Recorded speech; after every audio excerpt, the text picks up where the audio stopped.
Howdy folks, Doc here with Last Best Tool, and today I'm going to finish up this unboxing. This is some Snap-on stuff that I ordered that I began the unboxing as actually a kind of a field test of these Vampire combo scissors. And I also wanted to mention a couple of things while I got your attention. I've had some comments about this in answer to some questions.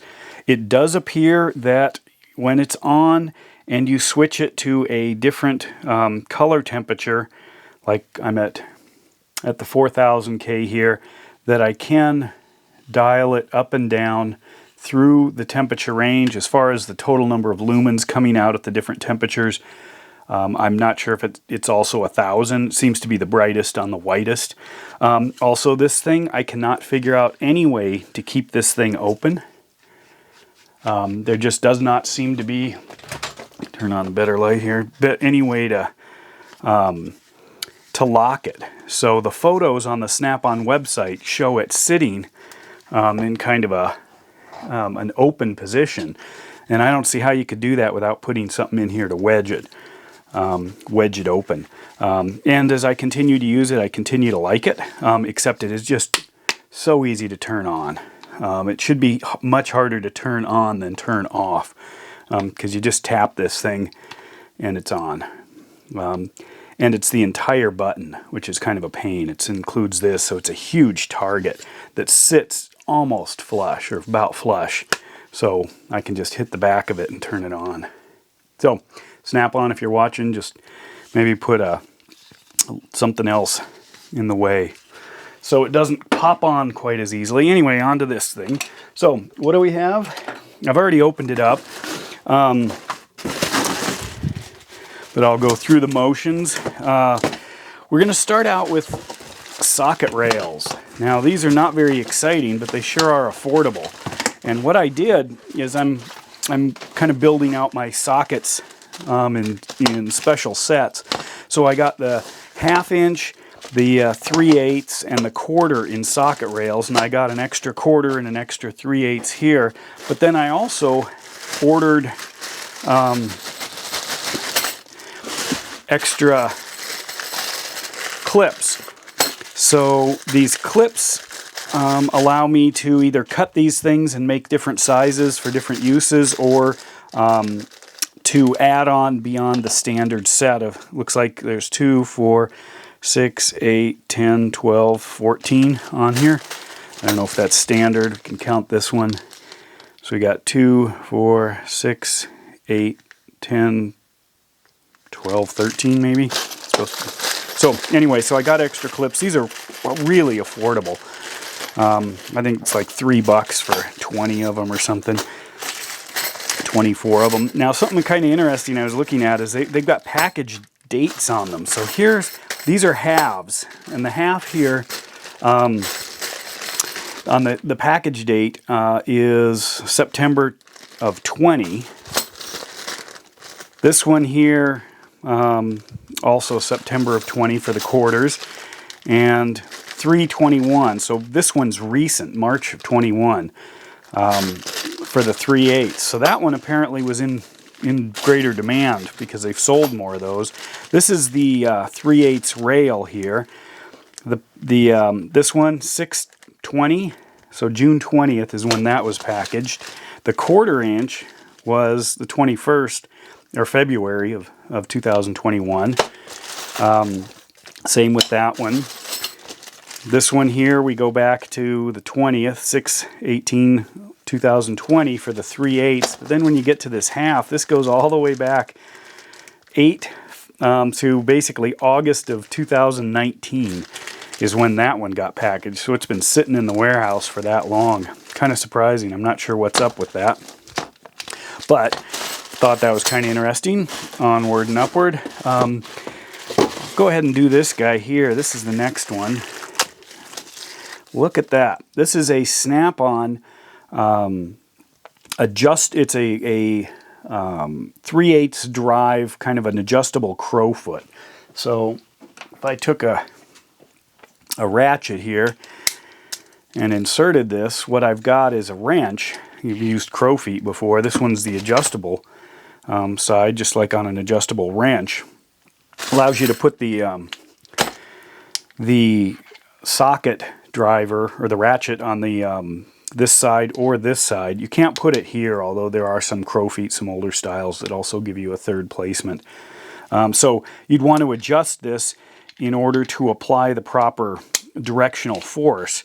And so what you're doing is making sure that the highest lever point when you're turning a bolt or a nut is on the fixed side here. So let's say my finger here is a nut. As you see, when I turn it, the highest lever point is here. If I'm going this direction, let me swap. So as I turn this, here we go. This would be backwards because the highest lever point for torque is on the movable jaw. So if I reverse this, and now it goes this way, you can see as the bolt, I'm exaggerating by using my finger, but as the bolt turns, I've got the low point on the movable jaw and the high point for the highest leverage here. So that's how you want to use one of these. So I can either flip it in position, or if I was working, I could swap the direction. But whatever works best. Anyway, I've been looking at one of these. I thought at first, gosh, why don't they make a smaller one? Well, they don't.